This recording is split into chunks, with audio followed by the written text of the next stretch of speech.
Selamat pagi, salam sejahtera. Terima kasih karena bersama dengan saya di Nazilin Unity Channel. Saudara-saudara sekalian, ini satu lagi pendedahan paling luar biasa yang kita dapat daripada Harapan Daily. Selepas tidak dicalonkan, legasi Nick Aziz seakan-akan terpadam akibat daripada tindakan tidak dicalonkan anak Nick Aziz dalam pilihan raya negeri baru-baru ini, sehingga adik kepada almarhum Nick Aziz turut tampil mendedahkan perkara yang pada pendapat saya jarang-jarang kita dengar. Adik Nick Aziz kata jangan undi, atau dia kata jangan undi, biarkan kalah calon PAS, kata beliau, kerana dia kata itulah yang menyebabkan anak Nick Aziz ini tidak dicalonkan. Walaupun telah dinafikan oleh pemimpin PAS, namun apabila adik Nick Aziz telah mengatakan begitu, kita pun tak tahulah sejauh mana kebenarannya. Adakah ada insiden saman menyaman lepas ini? Kita pun tak tahulah apa yang mereka akan ambil keputusan. Namun yang pastinya, selepas anak Nick Aziz, yaitu Nick Abdu, tidak dicalonkan dalam pilihan raya kali ini, seakan-akan beliau membawa diri dengan mengisytiharkan. Dia kata ini tempoh paling sukar Nick Abdu buat keputusan berehat daripada politik. Agak sedih juga saya membacakan petikan daripada Harapan Daily ini, kerana secara pribadi saya membaca beberapa perjalanan perjuangan selain daripada Nick Abdu, juga adalah bapa beliau, yaitu Tok Guru Nick Aziz, seorang ulama dan seorang pemimpin agama Islam yang luar biasa, pemimpin PAS yang juga luar biasa. Banyak ucapan-ucapan beliau yang membawa kepada perkara yang luar biasa. Tetapi apabila anak beliau yaitu Nick Abduh ini mengumumkan buat keputusan untuk berehat daripada politik, ini membuatkan kita memang bersedih, kerana legasi Tuan Guru Tok Nick Aziz kelihatannya sekarang ini semakin pudar, kecualilah beliau bangkit semula pada pilihan raya akan datang, ataukah Nick Abdu akan pindah parti yang mana lebih menghargai beliau. Ada pepatah mengatakan bahawa kalau orang itu dah tak menghargai Anda, pergilah cari tempat lain yang lebih menghargai Anda. Adakah Anda setuju dengan pepatah itu? Dan apa pendapat kamu kalau Nick Abdu ni ambil keputusan menyertai Muhammad Sabu atau Mat Sabu masuk pula dalam parti Amanah? Kerana anda pun tahu Amanah ialah salah sebuah parti cebisan daripada PAS. Kalau dia pindah ke Amanah, mungkin ini akan memberikan kesan besar kepada perjuangan PAS di Kelantan khususnya. Susulan konflik dalaman PAS menyaksikan bekas ahli parlimen Bacok Nick Abdul Aziz tidak tercalon untuk bertanding pada PRN Ogos ini. Perkabaran terbaru yang dikongsikan beliau pula lebih mengejutkan ramai. Menerusi hantaran ringkas di Facebook, Nick Abdu yang merupakan anak kepada bekas Menteri Besar Kelantan itu mengumumkan berpuasa dan berehat daripada arena politik tanah air. Menurutnya, ketika ini adalah tempoh paling sukar buat dirinya, beliau dan bondanya. Saya puasa dan berehat daripada politik tanah air untuk satu tempoh. Ia tempoh paling sukar untuk saya dan bonda, kata beliau. Semoga PAS bertambah gagah dengan kepimpinan terbaik untuk memacu masa depan negara, tulisnya. Difahamkan Nick Abdu mengambil keputusan itu selepas berlaku konflik selepas namanya tidak tercalon untuk bertanding Dun Cempaka. Sebelum ini, wujud desas-desus bahawa Nick Abdu akan bertanding di kerusi Cempaka merupakan kawasan almarhum ayahnya. Malah Mursidul Ampas Datuk Seri Hashim Jasin turut mengesahkan bahawa Nick Abdu melepasi tapisan Majlis Syura sekaligus layak menjadi calon parti itu pada PRN nanti. Bagaimanapun, nama Nick Abdu terus tercicir daripada arena politik negara selepas namanya tidak tersenarai pada PRN. Media pada Sabtu lalu melaporkan bapa saudara Nick Abdu, yaitu Nick Din, mendakwa Muhammad Amar menjadi punca ketiadaan nama Nick Abdu sebagai calon pilihan raya PRN Kelantan. Daripada itu juga, jahat tak bagi Nick Abduh jadi calon. Adik Nick Aziz seru jangan undi Muhammad Amar. Wah, itu satu pendedahan yang paling luar biasa. Sekian dulu untuk kali ini. Jangan lupa tinggalkan komen Anda, tekan butang subscribe. Kita jumpa lagi dalam edisi isu yang selepas ini.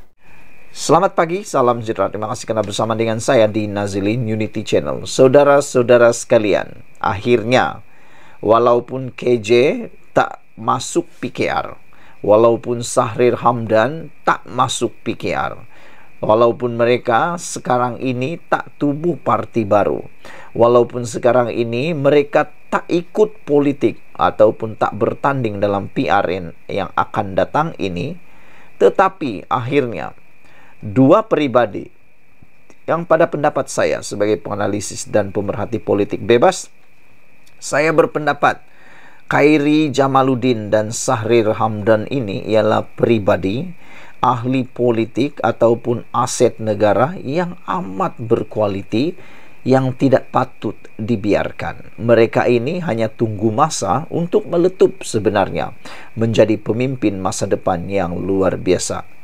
Diakui sendiri oleh ramai pemimpin yang ada di Malaysia.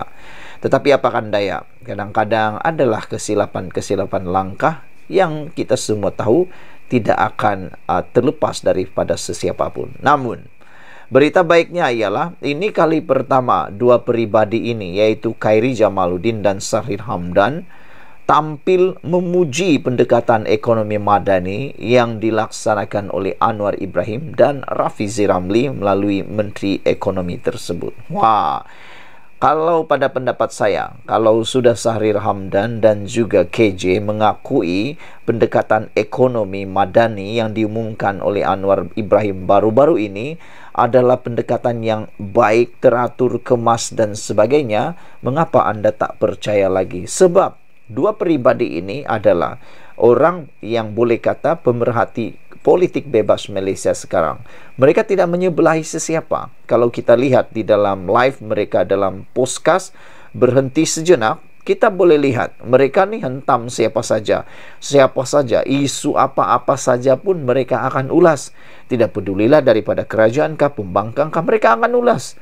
Dan yang terbaiknya, KJ dan Sahrir turut mengulas ataupun terus mengkritik, terus memberikan cadangan tentang kerajaan perpaduan yang ada sekarang ini. Kita pernah lihat mereka tetap mengondem ataupun tetap mengomplain. Mereka tetap mengecam beberapa tindakan yang dibuat oleh kerajaan perpaduan. Kita dapat lihat itu adalah sesuatu yang bebas. Tapi apabila mereka memuji pendekatan ekonomi madani yang diumumkan oleh Anwar Ibrahim baru-baru ini, bermaksud itu adalah komen yang telus, komen yang tepat, dan komen yang bertanggung jawab. Kenapa? Sebab tidak memberikan apa-apa keuntungan kepada mereka. Jadi apa yang mereka cakap itu dari hati mereka tanpa ada keuntungan mereka. Melainkan orang yang menyokong kerajaan perpaduan daripada kerajaan perpaduan, itu kita tahu itu kepentingan mereka. Tapi kalau orang yang tiada kepentingan langsung, yang mengomen, yang memberikan pendapat tentang ekonomi madani yang diumumkan Anwar, itu adalah sesuatu yang sangat positif. Ekonomi madani demi memperkasa rakyat yang dibentang Perdana Menteri Datuk Seri Anwar Ibrahim memberi gambaran visi ekonomi lebih jelas yang dinantikan oleh rakyat, kata bekas Ketua Pemuda UMNO Khairi Jamaluddin. Beliau berkata, dua pergerakan bebas dalam dua pergerakan besar dalam ekonomi yang telah digariskan, iaitu menaikkan ceiling dan lantai juga perkara yang wajar dipuji, kata Khairi Jamaluddin. Perdana Menteri telah melukiskan gambar ataupun lukisan yang jelas. Kita berada di mana? Kekurangan pertumbuhan enjin yang baharu, jurang yang besar antara pendapatan isi rumah dan pertumbuhan ekonomi dalam Malaysia, terjurus dalam kitaran kemalaysiaan dengan gaji rendah dan kurang berdaya saing. Beliau bukan hanya datang, kata beliau bukan hanya datang dengan masalah, tapi dengan penyelesaian. Saya suka ini. Apa yang saya suka, beliau telah menggariskan dua pergerakan besar dalam ekonomi kita. Menaikkan ceiling dan menaikkan lantai, katanya menerusi siaran postcard Keluar Sekejap pada Sabtu. Khairi menambah, dengan menaikkan ceiling, Malaysia mampu terbang jauh menjadi peneraju ekonomi serantau Asia, dunia, destinasi pelaburan serta industri berteraskan digital. Maksudnya, beliau tak halang ekonomi berteraskan modal ini terbang. Tetapi pada masa sama, falsafah ekonomi Perdana Menteri jelas, dia tak mahu ceiling itu terbang saja. Dalam orde ekonomi liberal, ceiling saja terbang tapi lantai tak naik, lantai tetap di paras yang sama atau lagi teruk, lantai itu jatuh. Syarikat kita jadi gergasi dunia, pelaburan besar datang ke Malaysia. Tak guna kalau ceiling terbang, kalau lantai tak naik. Maksudnya, peningkatan hidup rakyat ada kejelasan sekarang, kata beliau lagi. Mendengar ulasan bekas Menteri Kesihatan itu, bekas Naib Ketua Pemuda UMNO, Sahril Hamdan dengan nada seluruh berkata, Khairi bukanlah pro Perikatan Nasional PN seperti didakwa. Kalau sesiapa rasa KJ pro PN, boleh ambil klip 2 minit itu. Bagaimana KJ telah menerangkan begitu jelas naratif ekonomi madani yang dilancarkan Perdana Menteri, kata beliau. Saya setuju, ini adalah dokumen falsafah ekonomi dan hala tuju ekonomi yang paling tuntas selepas model ekonomi baru di bawah Najib, kata beliau lagi. Apa pendapat kamu semua? Sila tinggalkan komen anda. Adakah dengan pengakuan daripada Khairi Jamaluddin ini, dengan pendedahan daripada postcard Keluar Sekejap antara Khairi Jamaluddin dan Sahril ini, memberikan kesan besar dalam kempen pilihan raya kali ini?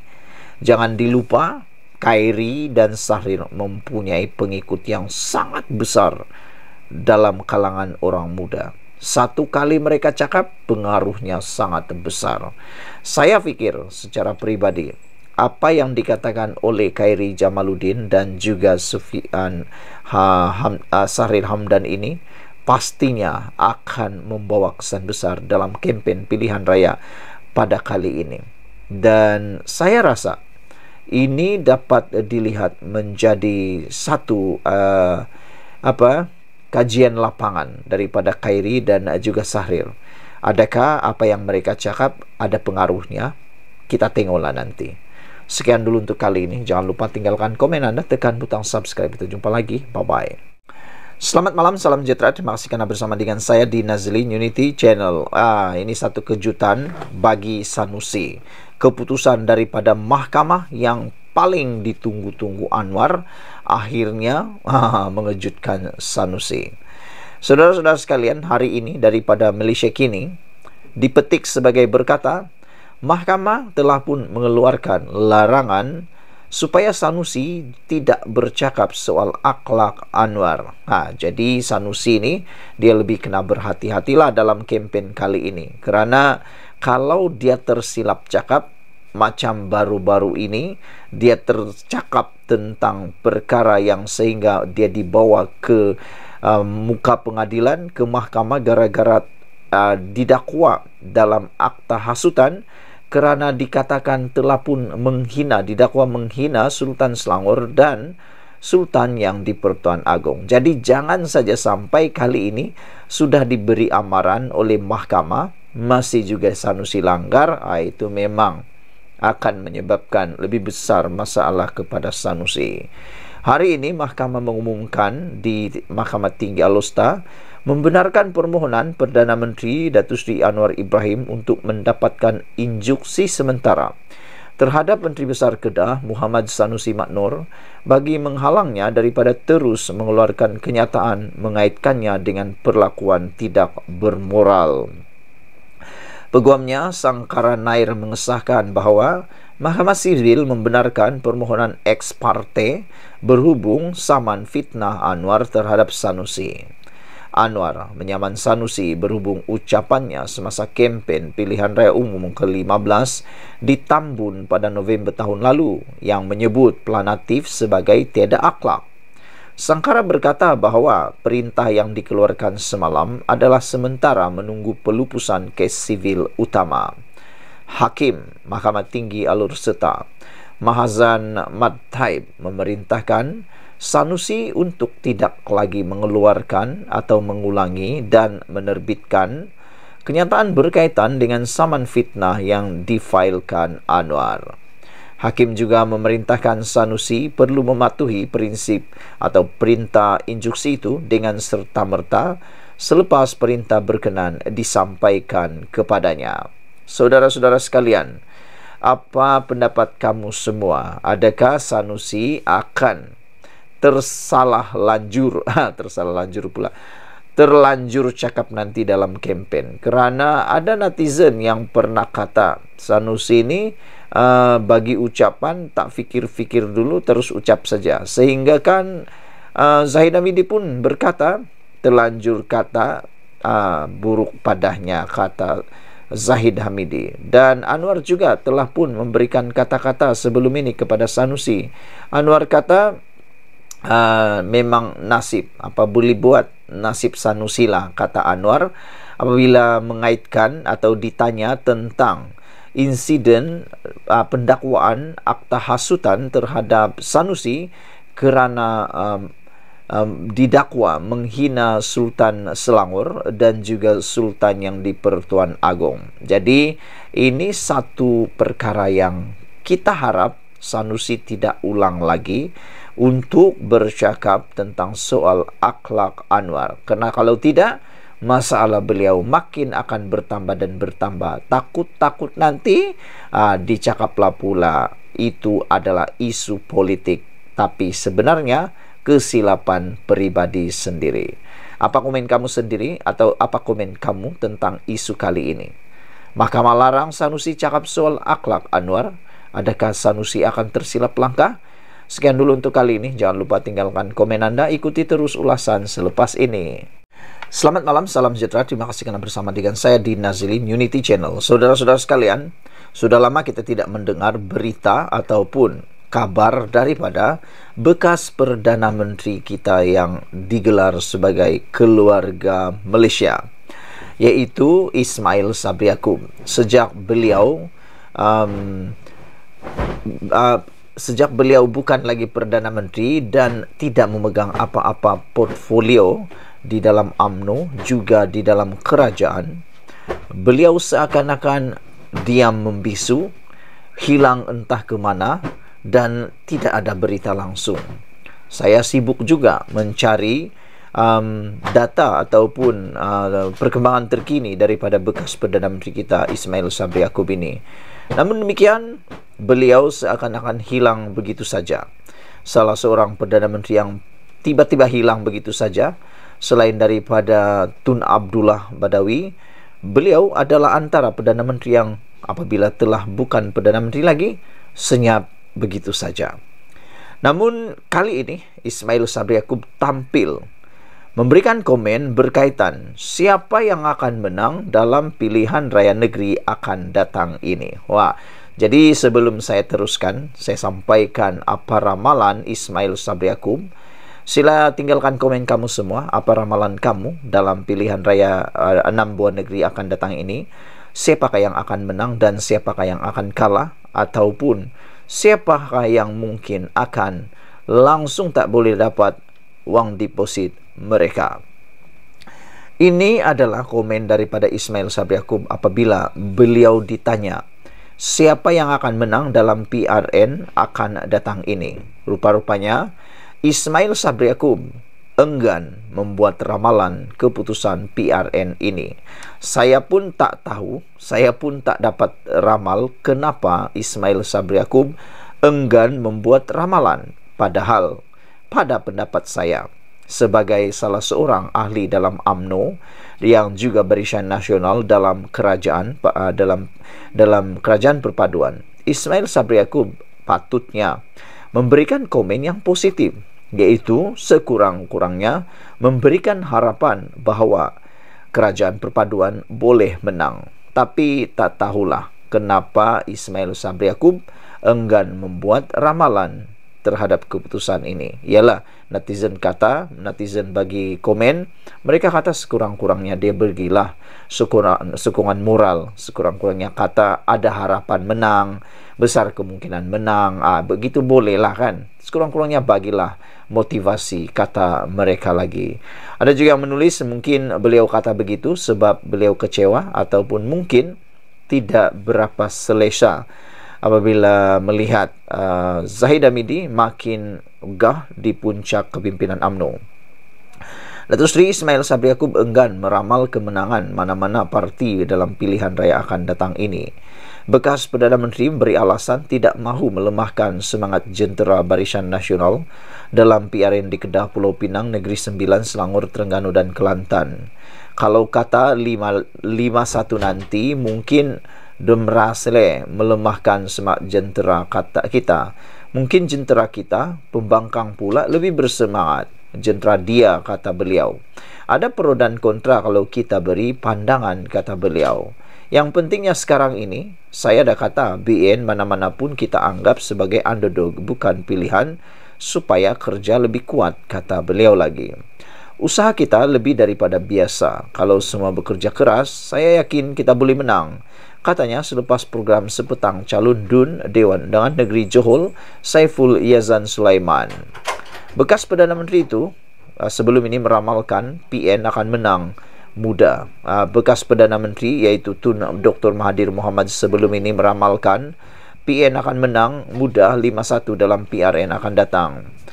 Dr. Mahathir berkata gabungan itu mempunyai potensi baik untuk mengekalkan kuasa di Kelantan, Terengganu dan Kedah dan merampas Selangor serta Negeri Sembilan namun tidak dapat menembusi Pulau Pinang.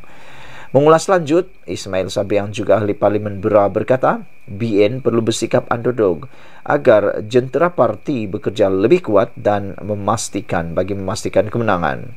Katanya sekiranya mereka terlampau yakin, pihaknya khawatir akan menyebabkan mereka kalah dalam pilihan raya. Ini pernah berlaku di Parlimen Pekan kalau tidak silap saya. Ada satu perkampungan orang asli, ada 5 pengundi. Kita kata takkan 5 pengundi itu menyebabkan kita kalah. Akhirnya kita kalah dengan 5 undi. Ini pernah berlaku, kata beliau lagi. Sekian dulu untuk kali ini. Jangan lupa tinggalkan komen Anda, tekan butang subscribe. Kita jumpa lagi. Bye-bye. Hai, selamat malam, salam sejahtera. Terima kasih kerana bersama dengan saya di Nazlin Unity Channel. Kempen pilihan raya negeri PRN 6 buah negeri makin hangat dan makin panas. Ini apabila mereka saling serang menyerang dan mengeluarkan pendedahan demi pendedahan yang membuatkan kita semua terkejut. Pendedahan terkini daripada parti kerajaan perpaduan daripada Harapan Daily menulis Sanusi gagal takbir negeri sendiri sampai ahli PAS bertanding calon bebas. Wah, ini memang menarik. Adakah ini punca atau ini bukti bahawa Sanusi adalah pemimpin yang gagal mentakbir negeri Kedah sendiri? Saudara-saudara sekalian, sila tinggalkan komen anda untuk isu kali ini. Pengerusi Pakatan Harapan PH Kedah, Datuk Mahfuz Omar, menyifatkan Datuk Seri Muhammad Sanusi Maknor gagal mentakbir kerajaan negerinya atau negerinya sendiri sehingga 2 ahli PAS di Langkawi bertanding sebagai calon bebas pada pilihan raya negeri PRN Ogos depan. Menurutnya, keharmonian yang diwar-warkan Perikatan Nasional sebelum ini sebenarnya tidak berlaku kerana 2 bekas pemimpin PAS di pulau itu tidak bersetuju bersatu dicalonkan mewakili PN di DUN Air Hangat dan KUA. Saudara-saudara sekalian, kita tahu sebelum PRN ini berlangsung, seringkali para pemimpin daripada parti ataupun gabungan Perikatan Nasional, seringkali mereka menterjemahkan dan mengecop Perikatan Nasional sebagai sebuah parti yang bebas rasuah, yang bersih dan dikatakan tidak mempunyai masalah dalaman. Rupa-rupanya menurut Mahfuz Omar itu adalah satu penipuan atau pembohongan kerana dibuktikan, kata Mahfuz Omar, bahawa sebenarnya tidak berlaku keharmonian dalam parti Perikatan Nasional kerana ini dibuktikan dengan 2 bekas pemimpin PAS di Pulau Langkawi tidak bersetuju bersatu dicalonkan mewakili PN di DUN Air Hangat dan KUA. Dia, yaitu Muhammad Sanusi, kata Mahfuz Omar, gagal di negeri sendiri menguruskan soal agihan rundingan kerusi sehingga tiada kerusi ditandingi PAS di Langkawi. Mereka, ahli PAS, sangat kecewa. Saya tahu kerana Mazlan anak buah saya dahulu ketika kami sama-sama dalam PAS, kata beliau lagi. Mereka menceritakan bagaimana Bersatu yang langsung tidak memperdulikan dan mengambil tahu mengenai PAS di Langkawi selepas menang pilihan raya umum ke-15 PRU 15. Wakil rakyat langsung tidak bertanya kabar. Mereka sangat kecewa.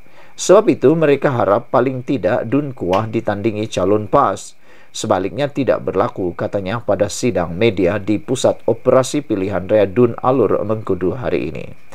Pada masa yang sama, Mahfuz yang juga Naib Presiden amanah mengakui terkejut apabila anak Allahyarham Tan Sri Nik Abdul Aziz Nik Muhammad Abduh yang membawa